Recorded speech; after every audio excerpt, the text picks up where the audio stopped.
প্রতিদিনের সকালের চাইতে আজকের সকালটা আমার কাছে একটু ভিন্ন রকম বিকজ অফ আজকে আমার ছেলের বার্থডে। হ্যালো এভরিওয়ান, আসসালামু আলাইকুম। This is me Sonia and welcome back to my another new blog. কী অবস্থা সবার, কেমন আছেন? আশা করছি আপনারা সবাই ভালো আছেন। আল্লাহর অশেষ রহমতে আমিও ভালো আছি। আজকে হচ্ছে আমার ছেলের বার্থডে। আজকের এই দিনে আমার কোলজোড়ে আমার বাবাটা এসেছিল পৃথিবীর বুকে, তাই সকাল সকাল ওকে একটা ফুল দিয়ে একটু খুশি করার চেষ্টা করলাম। আর এই দিকে আমার আনাস বেবি তার ভাইকে উইশ করে, দেখেন ওদের খুনসুটি অনেক ভালো লাগে। আমার এই দুই সোনা পাখি একটু পরপর ঝগড়া লেগে যায় একজন আরেকজনের সাথে, কিন্তু যখন আবার মিলেমিশে খেলাধুলা করে অনেক ভালো লাগে। সকাল সকাল খিচুড়ি নিয়ে নিলাম, মা ছেলে মিলে একসাথে নাস্তাটা করব। ছেলেকে আমি নিজ হাতে খাইয়ে দিচ্ছি, তারপর একটু বাহিরে যাব, কারণ আমার ছেলেকে একটা খেলনা দিতে হবে কিনে। ও বায়না করেছে, কারণ ওর আজকে বার্থডে, তাই ও বলছে আমি যেন ওকে একটা খেলনা কিনে দেই। তো ছেলের আবদারে খেলনার দোকানে চলে এসেছি। এখানে এসে কয়েকটা খেলনা আমি দেখেছি, আর এই ট্রেনটা দেখেছিলাম, ভেবেছি এটা ওকে কিনে দিব, কিন্তু আমার ছেলে বলছে ওকে যেন আমি র্যাকেট কিনে দিই। আরও নিজেও একটু কনফিউজড ছিল কী নিবে, কী থেকে কী দেখবে। তো ফাইনালি একটা র্যাকেট ওকে নিয়ে কিনে দিলাম। তারপর বাসায় চলে আসি। আজকে যেহেতু 31st, তো বাসায় রাত্রে কিছু আয়োজন আছে, ভাইয়েরা বোনেরা মিলে প্ল্যান করেছে। সবাই টাকা কালেক্ট করে কিছু বাজারও নিয়ে এসছে। এখানে চিকেন রোস্ট রান্না করার জন্য চিকেন নিয়ে এসেছে, আর সাথে থাকছে তেলাপিয়া মাছের ফ্রাই, পোলাও, আর মুরগির হাত পা গলা গেলা দিয়ে ডাল দিয়ে একটা সুন্দর একটা ঝোল তরকারি রান্না করা হবে। তো সন্ধ্যা থেকেই দেখছি ওরা সব কিছু অ্যারেঞ্জ করে নিচ্ছে, কাটাকুটি করে নিচ্ছে। আর রান্নাটা করবে আমার খালাতো ভাই, যেভাবে ও সবসময় রান্না করে থাকে। এইদিকে আনাস বেবি আর ওমর বেবির খেলা তো থেমে নেই, অল টাইম ওরা দুষ্টুমির মধ্যেই থাকে। তো এইদিকে দেখলাম মাছটা খুব সুন্দর করে মশলা দিয়ে মাখিয়ে ম্যারিনেট করে রেখে দিয়েছে, জাস্ট ভাজলেই হবে। আর এইদিকে আমার ভাই রান্না অলরেডি শুরু করে দিয়েছে। তো শুরুতেই চিকেন রোস্ট রান্নার জন্য যে মশলাটা প্রয়োজন সেটা ও ভালো মতো সব কিছু একটা পাতিলের মধ্যে মিক্স করে নিচ্ছে, তারপর চিকেনটা রান্না করা হবে। আমাদের ফ্যামিলিতে ছোটোখাটো পিকনিক জাতীয় যত আয়োজন আছে সব কিছুতে আমার এই খালাতো ভাই ও রান্না করে। আমি গত কিছু ভিডিওতেও বলেছিলাম যে ও খুব ভালো রান্না করতে পারে। তো এইদিকে সবাই মিলে একসাথে কাজ করছে, চিকেনগুলো একটু ভেজে নিচ্ছে, কারণ ভেজে চিকেনটা রান্না করলে খেতে ভালো লাগবে। সবাই মিলে ছাদের মধ্যে একসাথে আছি। এদিকে আমার আহানা বেবি, ও একটু অসুস্থ, ওকে একটু ছাদে নিয়ে এসেছি যেন ওর একটু ভালো লাগে সবার মাঝখানে থাকলে। যদিও বেশি সময় রাখিনি, 5-10 মিনিটের মতো ছিল। আমার বাবাটার আজকে সকাল থেকে একটু জ্বর এসেছে। সবাই দোয়া করবেন আমার পাখিটার জন্য, আল্লাহ যেন ওকে দ্রুত সুস্থ করে দেয়। তো এইদিকে এই তো মশলাপাতি সব কিছু রেডি করা আছে, এখন জাস্ট রান্নাটা করলেই হবে। চিকেনটাও ভাজা হয়ে গিয়েছে, দেখলাম খুব সুন্দর মতো ভেজে রেখে দিয়েছে। এখন রান্নাটা বসিয়ে দিলেই একে একে সমস্ত রান্নাগুলো কমপ্লিট করা হবে। এই তো চিকেনগুলো ভাজা আছে, এখন রান্নাটা বসিয়ে দিবে। আজকের এই আয়োজনে আছে ভাগ্নে ভাগ্নি, ভাই বোনেরা এবং ওদের ফ্রেন্ড সার্কেল। সবাই আসলে একসাথে টাকা কালেক্ট করে একটু ছোটোখাটো আয়োজনের চেষ্টা, এই আর কি, একটু আনন্দ করার চেষ্টা। তো এখানে সবাই চলে এসেছে একে একে ছাদের মধ্যে। আর আজকের এই আয়োজনটা আমার বাসার ছাদেই করেছিলাম। একদিকে রান্না হচ্ছে, আরেকদিকে সবার গল্প গুজব। এই 2025 সাল আলহামদুলিল্লাহ ভালোই কেটেছে, কিন্তু অনেক কিছু হারিয়েও ফেলেছি, অনেক মূল্যবান জিনিস হারিয়ে ফেলেছি, যা আসলে বলার কোনো ভাষা রাখে না। আর যা কিছু পেয়েছি সেটার জন্য আল্লাহর কাছে লাখ লাখ শুকরিয়া আদায় করি। আলহামদুলিল্লাহ, আল্লাহ যা কিছু দিয়েছে সেটাই গ্রহণ করলাম। তো এইদিকে রান্না অলরেডি শুরু, আর এই তো লবণ চাখা শুরু হয়ে গেছে। টেস্ট করে দেখছে যে কেমন হয়েছে। রান্না এখনও হয়নি, মশলা কষানো হচ্ছে, তাতেই দর্শকদের এই অবস্থা। ওদের কাণ্ড কারখানা দেখে তো আমারই হাসি পাচ্ছে।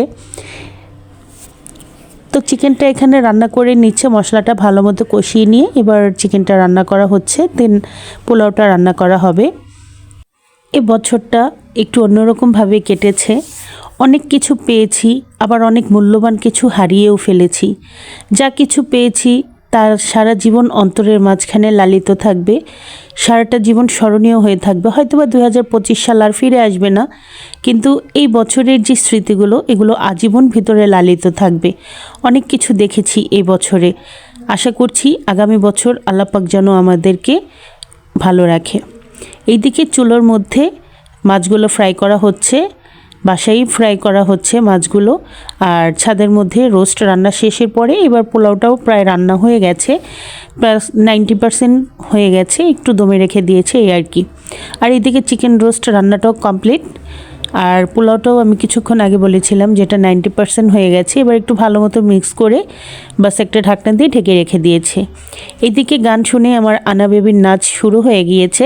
মাশাআল্লাহ দেখছি ভালোই নাচতে পারছে, বাচ্চা মানুষের তুলনায় ভালোই লাগছিল। ওকে একটু ক্যামেরায় আমি ধারণ করে নিলাম। তারপরে রান্নাবান্না যেহেতু কমপ্লিট হয়ে গিয়েছে আর রাত হয়ে যাচ্ছে, তাই সবাইকে খাবারটা সার্ভ করা হবে। এইদিকে আমার ভাই পোলাওটা প্লেটের মধ্যে তুলে দিচ্ছে আর আমার ভাই বাকি খাবারগুলো প্লেটের মধ্যে দিয়ে দিচ্ছে। ওরা সবসময় ছোটোখাটো এরকম আয়োজনগুলোতে, পিকনিকের মতো যে আয়োজনগুলো হয়, ওরা এভাবে অ্যারেঞ্জ করে, ভালোই লাগে। আর আমার এই ভাইয়ের হাতের রান্না খুব মজা, মাশাআল্লাহ। আমাদের ফ্যামিলিতে একটু বড়সড় যে আয়োজনগুলো হয় আমার মা রান্না করে থাকে, আর এরকম পিকনিক জাতীয় ছোটোখাটো আয়োজনগুলো আমার এই ছোট ভাইটা ও এগুলো দেখশন করে, এই আর কি। তো এইদিকেই তো বুটের ডালটাও কিন্তু রান্না করা হয়ে গিয়েছে। দেখেন কতটা লোভনীয় লাগছে, আমার কাছে তো খুব ভালো লাগে এরকম মুরগির হাত পা গলা গেলে দিয়ে যে রান্নাটা হয় সেটা খেতে। এদিকে আমার দুই বোন আমার ক্যামেরা দেখে হাই জানাচ্ছে।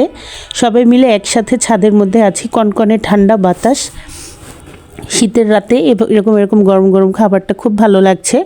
আমরা এখন যদিও খাবো না, যারা আছে ওদেরকে খাবারটা দিয়ে দিচ্ছি, আর বাচ্চারা আছে ওদেরকেও খাবারটা দিয়ে দিলাম, যেহেতু ছাদের মধ্যে প্রচণ্ড বাতাস, ঠান্ডা, ওদের যাতে কোনো প্রবলেম না হয় এই জন্য গরম খাবারটা দিয়ে দিলাম, খাওয়া দাওয়া করে যাতে সবাই বাসায় চলে যেতে পারে। তো এইদিকে আমার ভাইয়ের বউ সবাইকে খাবারটা সুন্দর মতো দিয়ে দিচ্ছে। আর এই দিকে হঠাৎ করেই দেখি একটা কেক সবাই মিলে আমার ছেলের জন্য এই কেকটা বানিয়ে নিয়ে এসেছে। আসলে আমারও মোটেও ধারণা ছিল না যে ওরা এরকম একটা কিছু প্ল্যান করেছে। এরই মধ্যে 12টা বেজে গিয়েছে আর চতুর্দিকে আতশবাজির আওয়াজ, আলোরঞ্জিত হয়ে গিয়েছে পুরো আকাশটা। ভালো লাগছে খুব। সবাইকে হ্যাপি নিউ ইয়ার। আগামী বছরটা সবার জন্য অনেক ভালো হোক, শুভ হোক, এই কামনা করছি। আপনারাও সবাই আমার জন্য দোয়া করবেন, আমিও যেন আগামী বছরটা ভালোভাবে কাটাতে পারি। সবার জন্য অনেক অনেক শুভকামনা রইল। তো এই দিকে বার্থডে বয়কে হঠাৎ করে নিয়ে এসছে ওর মামা, কারণ ওকে বলেছি সারপ্রাইজ দেওয়া হবে, ও নিজেও জানে না। আসলে আমি নিজেও জানতাম না যে সবাই মিলে আমার ছেলেকে এত সুন্দর একটা সারপ্রাইজ দিবে। সবাইকে অনেক অনেক থ্যাংক ইউ আমার পক্ষ থেকে, আমার বাচ্চার পক্ষ থেকে, ওর চাচু, মামা, তারপর ওর ছোটো মা, ছোটো আম্মা, সবাই মিলে ওকে সারপ্রাইজ করছে, খুব ভালো লাগে। আর এইদিকে আমার আনা বেবিও খুব ভালোবাসায় সিক্ত করে দিচ্ছে ভাইয়াকে। সবাই মিলে একসাথে হয়ে ছেলেকে নিয়ে এবার কেকটা কাটিয়ে নিচ্ছে ওর ছোটো মা, আর আমি দাঁড়িয়ে দাঁড়িয়ে ভিডিও করছিলাম। ওর চাচি আম্মাকেও আসলে ছোটো মা বলে ডাকে। তো সবাই আমার ছেলেকে অনেক বেশি ভালোবাসে, আমার কাছে এই জিনিসটা খুব ভালো লাগে। সবার কাছে ভরপুর ভালোবাসা পায় আমার সোনা পাখিটা।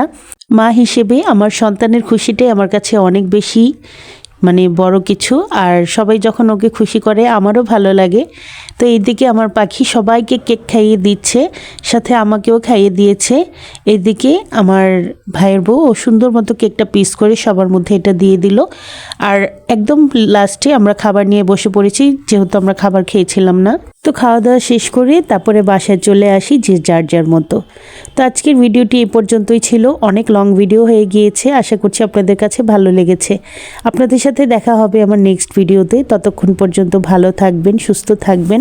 আল্লাহ হাফেজ।